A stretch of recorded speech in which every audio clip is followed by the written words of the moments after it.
Bonjour à tous, bienvenue sur My Travel Project. Aujourd'hui on va continuer les contenus sur Londres et plus spécifiquement sur ma carte Google Maps. Donc si tu me suis sur Instagram, tu sais que la semaine dernière je suis partie pour quelques jours à Londres. Bon, littéralement j'ai passé 3 jours sur place, donc c'était pas non plus un séjour hyper extensif. Donc le mot d'ordre était simple, il fallait s'organiser. L'idée c'était vraiment d'optimiser à fond notre voyage à Londres et de visiter le plus possible sans trop courir et sans trop de frustration. Je te dis ça comme si j'étais déjà revenue, mais pas du tout. C'est-à-dire que là, à l'heure où je filme cette vidéo, je pars à Londres dans 2 jours, voilà. Donc aujourd'hui, je me pose pour te montrer comment j'organise mes visites, comment j'optimise mon itinéraire avant de partir avec un outil très simple, Google Maps. Donc tout d'abord, on va ouvrir Google Maps. Donc nous voilà sur Google Maps et personnellement, la première chose que je fais, bon déjà on va aller sur la carte de Londres, ça sera un peu plus simple. Et ce que je vais faire, c'est que je vais télécharger la carte de Londres hors connexion. Ça, j'en ai déjà parlé dans plusieurs vidéos. C'est quelque chose que je fais à chacun de mes voyages, que ça soit juste pour visiter une ville ou visiter un pays entier. Je télécharge la carte de la destination hors connexion. Donc pour ça, j'ai juste à cliquer sur Londres, je slide sur la droite dans Plus et télécharger un plan hors connexion. Bon là, j'ai littéralement que besoin de Londres, donc j'ai pas non plus besoin de zoomer énormément. Hop, et je télécharge. Voilà. Alors tu me diras, oui mais moi avec mon forfait machin truc, j'ai accès à internet quand je vais au Royaume-Uni ou dans la destination dans laquelle je vais. Je comprends, mais en fait si ça me permet d'avoir toujours accès à ma carte, à mon itinéraire, même si j'ai plus de wifi ou même si au bout d'un moment j'ai plus de réseau, pourquoi je m'en priverais en fait? C'est littéralement 2 clics avant que je parte en voyage, donc moi je le fais. Donc ça c'est pour ma première étape. Maintenant on va passer à la deuxième étape qui va être de créer une liste sur Google Maps. Donc pour créer une liste sur Google Maps, si tu ne sais pas comment faire, il n'y a rien de plus simple. Là, quand tu es sur ton Google Maps, tu cliques sur enregistrer. Donc moi, comme tu peux voir, j'ai pas mal de listes. En fait, mon système, c'est que je vais créer une liste par pays. Donc là, par exemple, Italie, France, Maroc, Canada, Singapour. Bon, il y a des listes où il y a quand même plus de lieux que d'autres, genre le Vietnam. En fait, de cette manière, tout est rangé par destination et quand j'ai besoin de me référer à des adresses où je sais par exemple que c'était dans tel ou tel pays, bah j'ai juste à regarder la liste du pays en question. Alors, faut aussi savoir que sur Google Maps, dans ce système de listes là, t'as aussi des listes qui sont déjà pré-créées, pré-enregistrées. T'as notamment la liste favoris, la liste lieux favoris, la liste à visiter, adresse avec libellé, il y en a une autre je crois. Projet... Ah bah non, il y en a plus que ce que je pensais. Il y a aussi projet de voyage et trajet enregistré. Comme tu peux le voir, je ne m'en sers pas. Enfin, en tout cas, les listes adresse avec libellé, lieu favori, il y a un lieu dedans, je sais même pas ce que c'est. C'est où? Ah d'accord, oui, si, en fait je m'en sers. En fait, ma liste lieu favori, j'ai décidé que ça serait ma liste où je mets les coworking que j'ai testé et approuvé. Pour l'instant, j'en ai mis qu'un seul, donc bon, c'est pas une liste très extensive, on est bien d'accord. Mais sinon, la liste par exemple favoris, projet de voyage, trajet enregistré, littéralement, j'ai rien enregistré. Personnellement, je les utilise pas. Si tu trouves une utilité, libre à toi, mais personnellement, j'en ai pas d'utilité. Mais donc pour revenir à nos moutons, je vais appuyer sur nouvelle liste et je vais juste appeler ma liste Royaume-Uni. Alors si tu préfères par exemple nommer ta liste Londres, dans mon cas je pourrais très bien juste faire une liste par ville. Moi je trouve qu'à la fin ça fait vraiment trop de listes déjà par pays, on s'entend que je vais déjà avoir pas mal de listes. Donc moi dans ces cas-là je préfère littéralement faire par pays. Donc moi je l'appelle juste Royaume-Uni, j'enregistre, hop.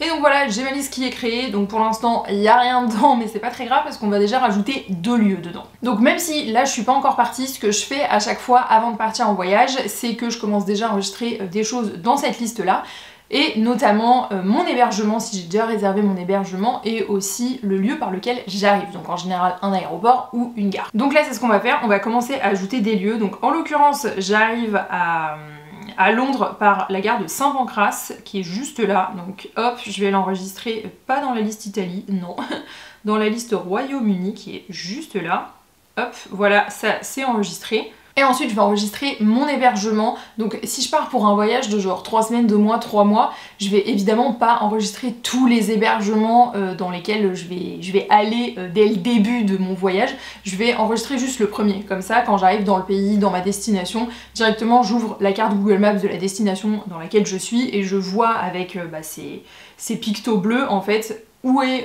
mon lieu d'arrivée et aussi mon premier hébergement. Et après, au fur et à mesure de mon voyage, bien sûr, je rajouterai les autres hébergements, mais j'ai pas besoin, dès le jour 1, de rajouter tous les hébergements. Donc là, en l'occurrence, je l'avais déjà enregistré dans la liste à visiter, mais nous allons au Ibis Budget de Brick Lane. Voilà. Franchement, moi j'ai pas mis les pieds à Londres depuis 2010, d'accord. Et 2010 quand j'y suis allée, la dernière fois c'était en séjour linguistique, donc c'est pas moi qui avais payé l'hébergement. Et je savais que c'était cher, d'accord. J'avais pas compris à ce point, ok. Bref, c'est pour ça on a dit Nick, on va au Ibis Budget. De toute façon, tout ce dont on a besoin, c'est un lit pour dormir, une douche pour se doucher, des toilettes et que ça soit à peu près propre.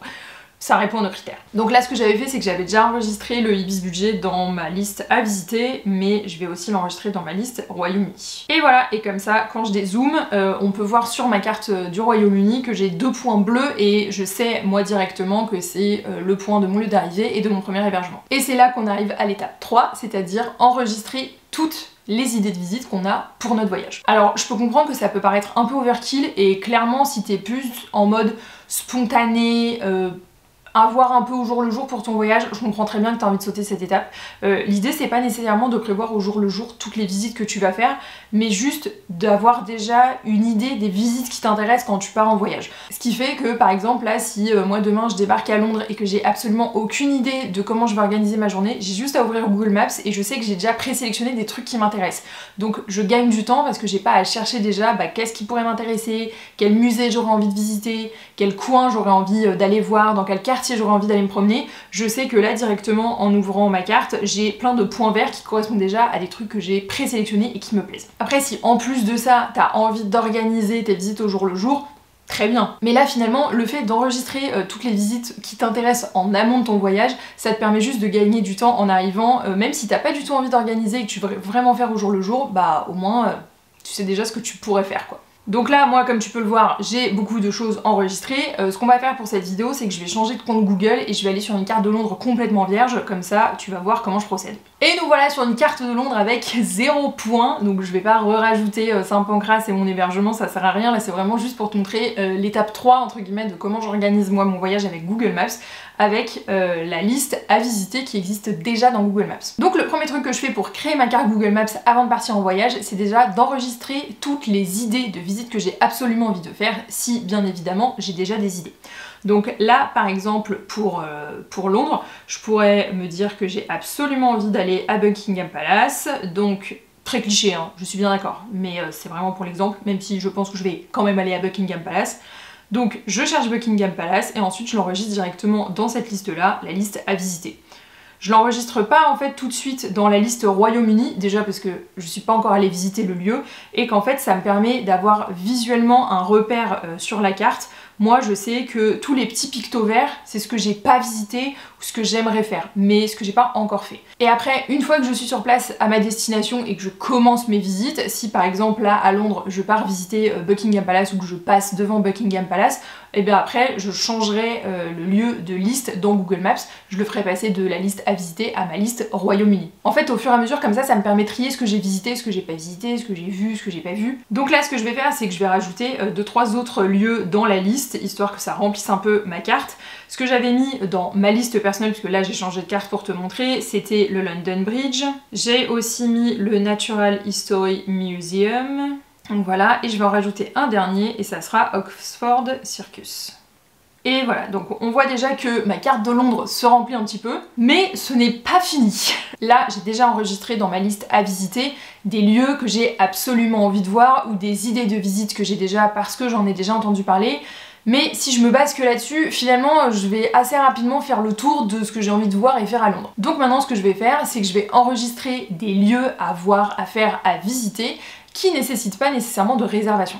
Donc ça va être par exemple tout ce qui va être marché, œuvres de street art, rues un peu emblématiques, points de vue, etc. etc. Donc pour Londres, ça pourrait être Camden Market, donc hop, enregistré. Ça pourrait être aussi Carnaby Street, et je pourrais aussi rajouter Hyde Park par exemple. Donc hop, je l'enregistre, et voilà. Donc évidemment je peux en rajouter bien plus que ça, là c'est vraiment à titre d'exemple, on repassera après sur ma carte Google Maps de Londres, mais on voit pareil que ça commence à se remplir et qu'il commence à y avoir de plus en plus de pictos verts sur ma carte de lieux à visiter. Maintenant que ça c'est fait, je vais me balader sur la carte de Londres, donc essaie d'avoir un petit peu de temps devant toi pour faire ça. Et en fait je vais regarder et je vais surtout rechercher ces pictos violets. Donc là ce qu'on peut voir sur l'écran en pictos violets, c'est Freud Museum London, Babylon Park London, Battersea Power Station, il y en a pas mal. En fait souvent ce sont des attractions, des musées, parfois des points de vue à visiter, à découvrir. Donc je vais me balader, en fait ça permet souvent de découvrir des lieux, des endroits à visiter dont on n'avait pas nécessairement l'existence. Alors bien évidemment il y aura aussi des trucs dont on connaît l'existence parce que juste c'est super connu, c'est emblématique. Tu vois par exemple le London Bridge, personnellement je connais déjà de nom, donc là entre gros guillemets on m'apprend rien, mais il y a d'autres lieux par exemple que je vais pas nécessairement connaître et ça peut me donner des idées en plus à rajouter sur ma liste à enregistrer. Et là ça va me donner un très bon exemple. Tu peux voir sur ma carte que en violet là on a le Sky Garden. Le Sky Garden, c'est un point de vue dont je ne connaissais pas l'existence et que j'ai découvert en faisant cette technique-là quand j'ai fait ma carte de Londres. En fait, c'est un point de vue qui est gratuit, c'est juste qu'il faut absolument réserver ses billets pour pouvoir y accéder gratuitement et les billets sont accessibles, je crois, 3 semaines à l'avance, quelque chose comme ça. Moi, j'ai découvert le Sky Garden en cherchant comme ça sur ma carte Google Maps. Je crois que j'avais pas nécessairement cherché les pictos violets à ce moment-là, j'avais tapé rooftop ou point de vue. Mais le Sky Garden, je l'ai découvert de cette manière-là en cherchant sur Google Maps. Donc là, je vais l'enregistrer dans ma liste à visiter. Et à côté, je pourrais avoir envie de visiter le monument du grand incendie de Londres. Donc je le rajoute dans ma liste à visiter. Et après, en fait, je peux juste me balader comme ça. Ça permet quand même aussi de découvrir d'autres choses. Comme on peut voir, il y a énormément de musées. D'ailleurs, ça va me permettre de rajouter un des musées que j'ai aussi réservé pour mon voyage à Londres, qui est celui-ci, le musée de Sherlock Holmes. Et enfin, pour les derniers lieux que je vais enregistrer dans cette liste à visiter, donc ces petits pictos verts, je vais rechercher les visites qui sont soit gratuites soit payantes mais où il est nécessaire de réserver en avance. Et en l'occurrence à Londres il y a quand même pas mal de trucs où c'est quand même mieux de réserver en avance histoire de pas faire des files d'attente qui durent des heures ou juste d'avoir ta place tout simplement. Et justement, les deux derniers lieux dont je te parlais, et bien ça correspond exactement à cette définition, parce que le musée de Sherlock Holmes, il valait mieux réserver ses billets, et pareil pour le Sky Garden, vu que c'est gratuit, c'est quand même rapidement pris d'assaut. Mais là, je vais aussi t'enregistrer une autre visite qui est la Tower of London. Pareil, c'est toujours mieux de réserver, c'était d'ailleurs écrit que si on voulait le visiter, il valait mieux réserver en avance, donc là je l'enregistre dans ma liste. Et tu pourrais également faire la même chose si tu as envie d'aller au London Eye, et bien hop, tu l'enregistres dans ta liste. Et pareil, par exemple pour l'abbaye de Westminster. Ce qui est bien aussi avec les listes Google Maps comme ça, c'est que quand tu enregistres, tu peux très bien te mettre un commentaire. Par exemple, tu pourrais t'écrire à réserver absolument. Comme ça, quand tu te réfères à ta liste Google Maps avant de partir, tu peux très bien voir d'un rapide coup d'œil quels sont les lieux que tu dois réserver avant de partir et ceux auxquels tu peux un peu y aller de manière spontanée quoi. Là par exemple je suis sur ma liste à visiter, donc on voit tous les lieux que j'ai enregistrés et quand j'arrive sur le lieu de l'abbaye de Westminster, on voit que j'ai écrit à réserver absolument. Donc là je sais que c'est un peu un signe pour moi que il faut que je me bouge et que je réserve les billets si j'ai envie de la visiter. Honnêtement c'est pas dur à utiliser, hein, c'est juste de l'organisation quoi. Donc voilà en tout cas comment je procède pour enregistrer les lieux que j'ai envie de visiter quand je pars en voyage. Donc maintenant si je repasse sur un autre compte Google et que je reviens à ma liste Google Maps originelle, on peut voir que j'ai rajouté beaucoup plus de lieux que ce que je t'ai montré pendant cette vidéo. Après j'ai rajouté beaucoup de lieux mais l'idée c'est pas d'enregistrer toutes les visites à faire, tous les musées à découvrir à Londres et tous les endroits à faire.